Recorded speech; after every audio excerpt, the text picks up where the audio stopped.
जय श्री कृष्ण। आप सभी का हमारे YouTube चैनल पर हार्दिक स्वागत है। आज की इस वीडियो में आप सभी रसपान करेंगे भगवान श्रीहरि के द्वारा गणेश जी के धड़ में हाथी के मस्तक को जोड़ने का वृत्तांत। तो आइए सुनते हैं। भगवान श्रीहरि को हाथी के मस्तक सहित आते देखकर सब उपस्थित समुदाय ने खड़े होकर उनका स्वागत किया। जब पार्वती जी को यह ज्ञात हुआ कि शिव के धड़ पर हाथी का मस्तक जोड़ा जाएगा, तब वे अधिक व्याकुल होती हुई जनार्दन से बोली, तुम मेरे पुत्र को निरा पशु ही बना देना चाहते हो।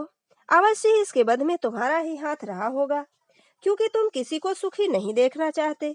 मेरे शिष्य होने के समाचार से तुम्हें यह भय हुआ होगा कि कहीं बड़ा होकर मेरी पदवी न छीन ले, इसलिए शनैश्चर को साथ लेकर यहाँ आ गए।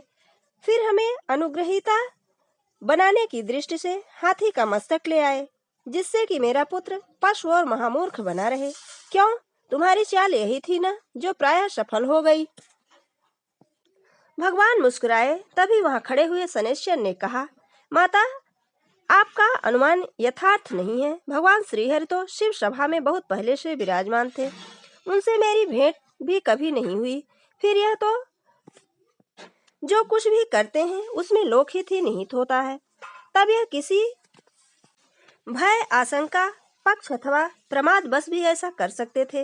उमा बोली, तू भी मिथ्या कह रहा शनैश्चर। जब तू नीची दृष्टि किए रखने के कारण किसी को देखता ही नहीं, तब तूने भगवान श्रीहरि को वहां बैठे किस प्रकार से देख लिया।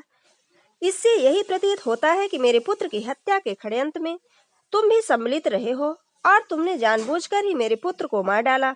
सनदेव ने अत्यंत विनम्रता पूर्वक कहा, जगत जननी, आप शंका मत करिए। चाहे मैं किसी और नहीं देखता तो भी बोल चाल को सुनकर किसी को भी सरलता से पहचान सकता हूँ। आंखों से काम नहीं लेता तो क्या, मेरे कान भी समूचे दृश्य को मस्तिष्क तक पहुंचा देते हैं। फिर भी पार्वती जी को संतोष न हुआ। जानकर भगवान श्रीहरि ने समझाते हुए कहा, देवी, मेरे बल पराक्रम से अनभिज्ञ हो, इसलिए तुम इस प्रकार की बातें कर रही हो। यदि मैं तुम्हारे बालक की हत्या करना चाहता तो प्रथम उसे प्रकट ही न होने देता, और प्रकट हो भी जाता तो सभी के सामने सुदर्शन चक्र द्वारा ही उसका सिर काट लेता। विश्वास करो पार्वती, ऐसा गर्हित कार्य मैं कभी नहीं कर सकता। फिर मेरा पद अक्षय है, उनका न कभी नाश हो सकता है, न वह पराये हाथों में जा सकता है। मेरे ही समान ब्रह्मा जी और महादेव के भी पद हैं, जिनके अधिकारी निरंतर वही रहते हैं, कोई अन्य नहीं होता। ब्रह्मा, विष्णु, महेश ये तीनों ही परम शक्तिमान हैं, जिनका कार्यक्रम सर्गोत्पत्ति, पालन और प्रलय है। भला इस कार्यों को अन्य कोई करेगा भी कैसे। तुम्हारी अन्य शंका कि पुत्र के धड़ पर हाथी का मस्तक लग गया तो उसकी सुंदरता नष्ट हो जाएगी, वह कुरूप और मूर्ख बन जाएगा, इसलिए सभी उसका तिरस्कार करेंगे। तो तुम्हारी शंका निर्मूल सी है। जब तुम्हारे पुत्र के धड़ पर हाथी का मस्तक लग जाएगा, तब तो वह अत्यंत दिव्य और भव्य प्रतीत होगा। उसकी सुंदरता अद्वितीय एवं दर्शनीय होगी। बस ऐसा लगेगा कि कभी यह रूप देखा ही नहीं। उसका रूप अत्यंत मनोहर रहने के साथ ही उसमें अद्भुत बुद्धि रहेगी। सुर, असुर, यक्ष, किन्नर, गंधर्व, नाग एवं मनुष्य आदि में कोई भी इसके जैसा बुद्धिमान न होगा। इसमें लोकोपकार करने की भी प्रबल शक्ति और सुमति होगी। जब लोग इसकी महिमा को समझ जाएगा, तब इससे विद्या बुद्धि की याचना करेगा। यह अपने भक्तों को सदैव संतुष्ट करेगा, प्रथम पूजा का अधिकारी होगा। भगवान श्रीहरि के तर्क संगत वचन सुनकर देवी पार्वती जी चुप हो गईं। उन्होंने उत्तर नहीं दिया, क्योंकि उनका मन अभी शांत नहीं हुआ था। भगवान ने उनका उत्तर प्राप्त हुए बिना ही हाथी के मस्तक को शुद्ध जल से स्वच्छ करके शिष्य के धड़ पर रख दिया। इसमें प्राणों का संचार हुआ और नेत्र खुल गए। गजमुख हुआ बालक चारों ओर चलता हुआ देखने लगा। सभी उपस्थित नर नारी प्रसन्न होकर गजानन भगवान की जय बोलने लगे। मन से या बेमन से माता को ही हर्ष व्यक्त करना पड़ा। उनके स्तनों में दूध उतर आया तो वे गजमुख को गोद में लेकर स्तनपान कराने लगी, परंतु पार्वती जी के चित्त में उसके प्रति अधिक स्नेह जागृत न हुआ।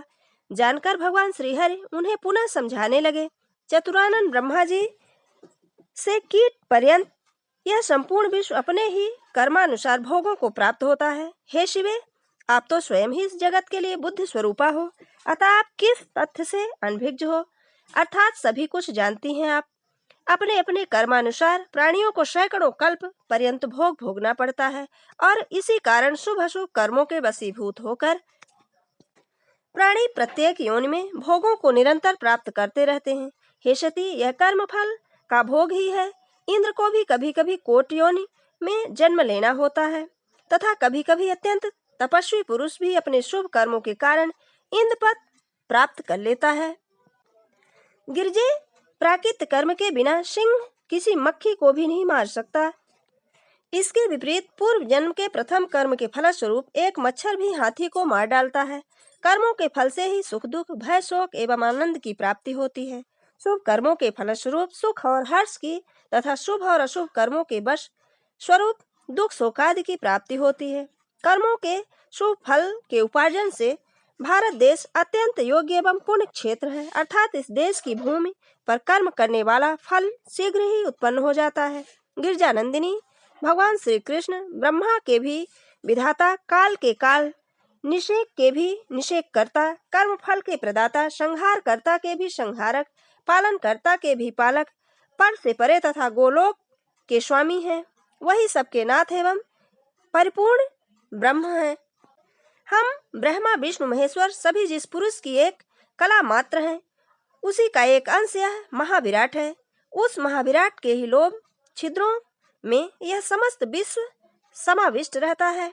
उसके कुछ कालांश धर्म में विद्यमान है तथा कुछ कलाओं के भी विभिन्न अंश होकर यह संपूर्ण जगत बना है। बिना यज्ञ की स्थिति भी उसी में है। इसलिए देवी, तुम सृष्टि के इस रहस्य को समझने की चेष्टा करो। अपने चित्त में उत्पन्न हुई अशांति एवं तर्क वितर्क को त्याग कर अपने पुत्र को संभालो। देखो, वह अत्यंत प्रतापी एवं महिमावंत है। भगवान के उक्त वचन सुनकर पार्वती का चित्त कुछ स्वस्थ हुआ। तब उन्होंने श्रीहरि की स्तुति की। प्रभो, आपकी माया बड़ी अद्भुत है। उससे मैं तो क्या, शिव जी भी मोहग्रस्त हो जाते हैं।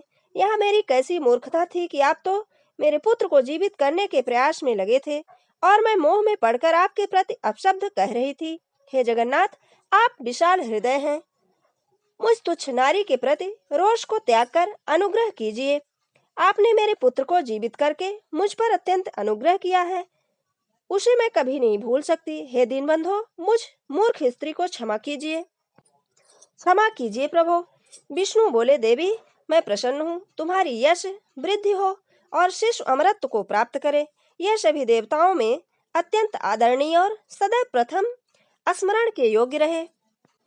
आगे का वृत्तांत हमारी अगली वीडियो में। अगर हमारा ये वीडियो आपको अच्छा लगे तो लाइक जरूर करें और मित्रों के बीच में शेयर करना बिल्कुल ना भूलें। अगर आप हमारे चैनल पर नए हैं तो चैनल को सब्सक्राइब जरूर करें। जय श्री कृष्ण। धन्यवाद।